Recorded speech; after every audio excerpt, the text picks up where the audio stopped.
Assalamualaikum warahmatullahi wabarakatuh. Ketemu lagi dengan saya Abdul Rahim di Abdul_Rahim. Ya,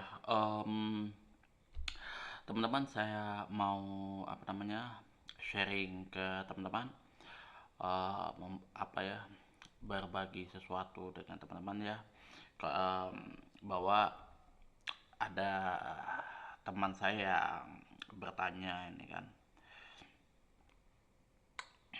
ada pertanyaan masuk di WA saya, padahal apa, saya upayakan sih kalau dia bisa ngirim, bisa komen di kolom komentar. Itu saya sudah optimalkan kayak gitu kan, saya bisa tunjukkan di sini. Cuman karena ini di WA ya kan, berarti ya tidak mau di share kan, jadi ya udahlah. Ini ada pertanyaan ya. Mas Sohim, ini saya YouTuber pemula. Kira-kira gear apa yang bagus untuk membuat video? Apakah menggunakan kamera profesional atau menggunakan kamera HP? Ya, mohon pencerahannya. Karena saya melihat channel sampean, channel dari subscriber dan view ini masih tergolong pemula, tapi menggunakan gear eh, yang sudah profesional. Ini apakah YouTuber pemula itu wajib menggunakan gear profesional, apakah tidak? Itu kan, sekali lagi mohon pencerahannya. Oke, saya akan bahas di sini ya. Pertama ya, saya punya kamera HP. Nah, ini kamera HP C35, Realme C35 yang saya gunakan. Beberapa konten juga, kalau untuk konten kajian saya menggunakan kamera profesional yang seperti ini. Ini kalau untuk semua sudah pasti tahu ya, Sony Alpha 7 Mark II ya, yang seperti ini nih, body only. Kemudian kalau misalkan lensanya seperti ini lensa kit keluaran Sony juga. Ini nah 55 mm ya, teman-teman bisa cek. Kelihatan nggak, sorry. Nah, seperti inilah pokoknya. Nah, fokusnya kurang. Ini tulisannya amount. Nah,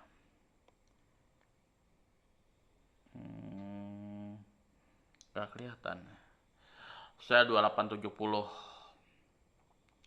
2870, kemudian bukaannya di 3.5 sampai 5.6. Itu ya, diameternya 55. Itu.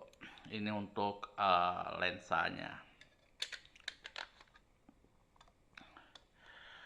Um, itu biasanya kalau saya membuat video konten kajian.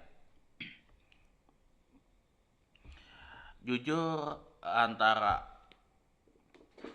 uh, kamera HP ini sendiri dengan kamera profesional itu tergantung teman-teman kebutuhannya apa, kayak gitu ya.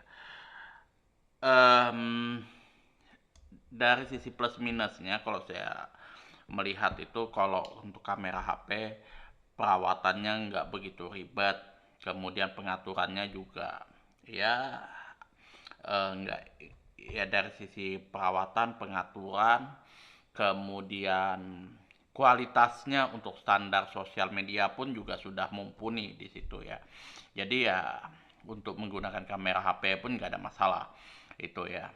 Terus apalagi tuh, kalau kamera profesional seperti ini, Sony Alpha ini, perawatannya jauh lebih susah ya, dengan lensa yang seperti ini ya. Karena jujur aja, kalau teman-teman mau lihat ya, kalau sebelum membeli kamera, teman-teman harus punya dry box seperti ini minimal ya. Ini dry box, saya beli seharga 500. Ini mereknya Wonderful. Nah, kita juga harus beli silika gel seperti ini Dia sudah ada silika gelnya. Ya, ini untuk membunuh jamur-jamur kayak gitu kan. Jadi supaya dia nggak lembab sehingga mendeteksikan jamur. Karena kalau sudah kamera berjamur, nah di bagian sininya berjamur, kemudian sensor bagian sini juga, sorry, agak susah.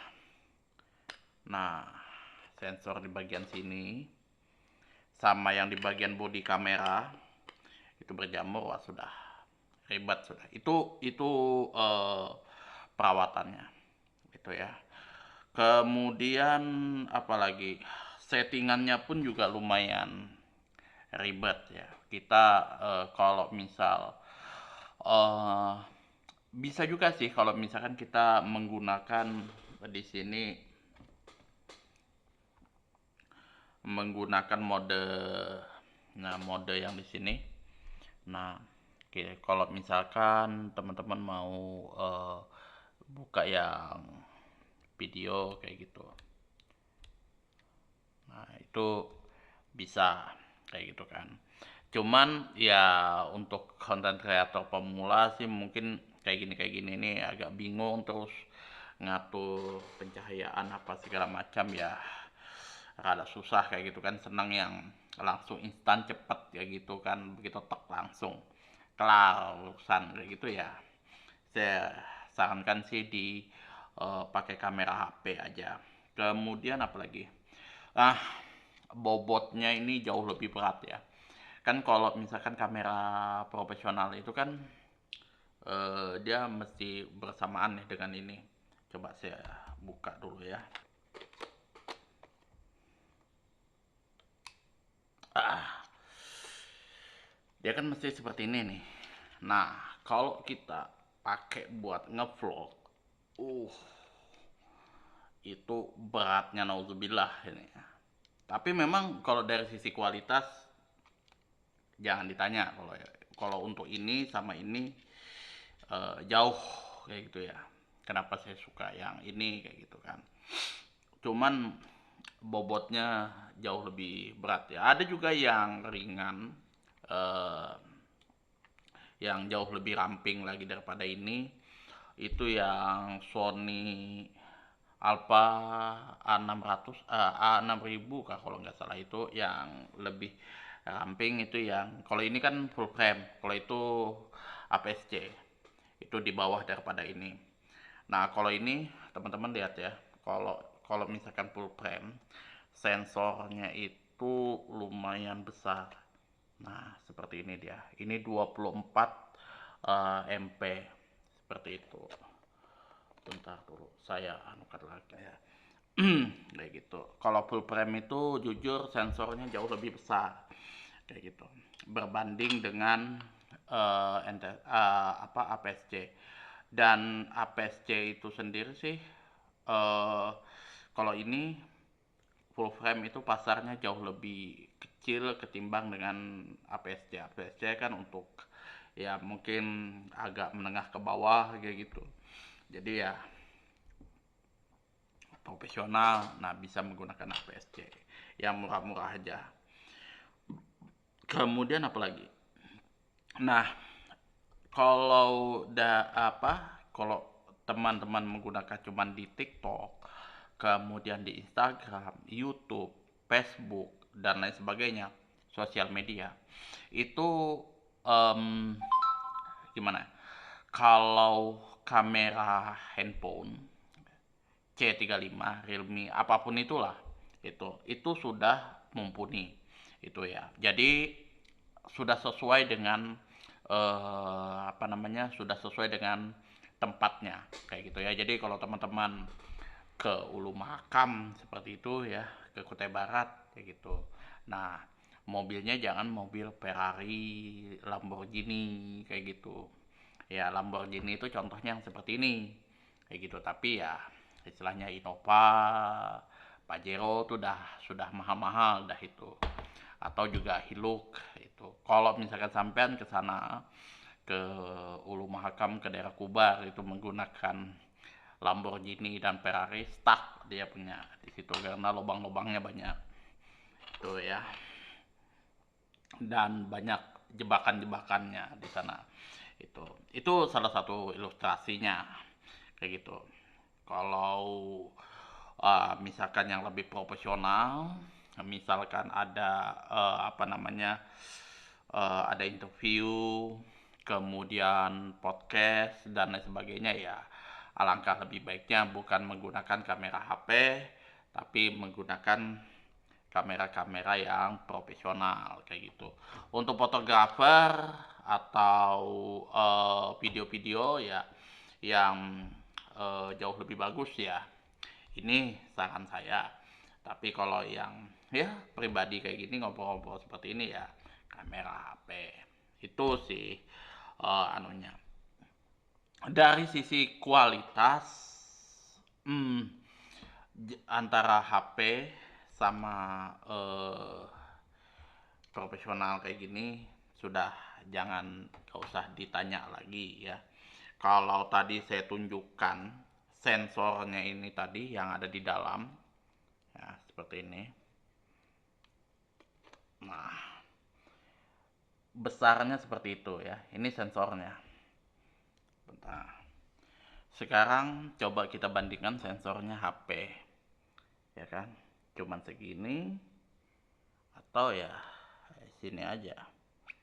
Itu sensornya HP sangat-sangat kecil. Bandingannya jauh banget antara langit dan bumi seperti itu. Makanya ya kalau fotografi, videografi menggunakan HP ya sekreatif apapun kita sudah mentok-mentok ya nggak bisa bersaing dengan kamera profesional, kamera yang ini. Tapi ya sejauh teman-teman punya kreativitas yang tinggi, kemudian pasarnya pun pasar sosial media ya, dan tidak ada yang ya nggak ada yang miss di situ, nggak apa-apa teman-teman menggunakan kamera HP kayak gitu. Jadi teman-teman bisa jinjing kemana-mana kayak gitu, teman-teman bisa bawa kemana-mana, um, misalkan langsung seperti ini kayak gitu kan. Nah ini jauh lebih apa, langsung lebih mudah kayak gitu, lebih ringan, simple kayak gitu. Kalau ini sudah berat, berat ya, berat ini kalau bawaan, jadi betul-betul harus ini. Kemudian juga apa ya, ininya juga tripodnya juga tripod yang betul-betul proper kayak gitu, nggak bisa yang 75.000 kan. Kalau yang HP itu ada yang 75.000 aja kayak gitu kan. Kalau yang profesional Sony, kamera-kamera yang lain itu minim 500.000 ke atas ya, 500 ribuan kayak gitu. Kalau yang 150 200, wah saya kemarin coba ya sangat mengerikan kayak gitu ya. Jadi itu saja, tergantung teman-teman mau pilih yang mana kayak gitu, suka-suka teman-teman, budget dan apa namanya, pasar teman-teman perhitungkan, timbangkan matang-matang kayak gitu. Kalau misalnya kan ya view-nya baru sedikit, subscribernya baru sedikit, kemudian pemasukan dari YouTube pun juga baru sedikit, iya optimalkan apa yang ada di kita kayak gitu. Kamera HP ya kamera HP, terus ya mic yang 150-an kayak gitu kan, yang ya ratusan ribu lah, itu udah cukup itu. Kalau nanti sudah profesional, sudah ada klien-klien, sudah meng-hire, istilahnya sudah di-hire oleh brand-brand tertentu dan ternama tuh ya, mau tidak mau ya teman-teman sudah mulai invest di sini ya. Kalau saran sih ya, kalau ada budgetnya itu di full frame, kalau misalkan nggak ada budgetnya di APS-C, itu aja ya. Itu aja yang dapat saya sampaikan, kurang dan lebihnya saya mohon maaf yang sebesar-besarnya apabila penyampaian saya kurang berkenan di hati teman-teman ya, mungkin tidak begitu jelas atau mungkin tidak ini ya, sekali lagi saya mohon maaf yang sebesar-besarnya. Apabila ada saran, masukan, kritikan, sekali lagi terutama untuk komen, silahkan komen di kolom komentar. Akhirul kalam, wabillahi taufiq walhidayah. Assalamualaikum warahmatullahi wabarakatuh.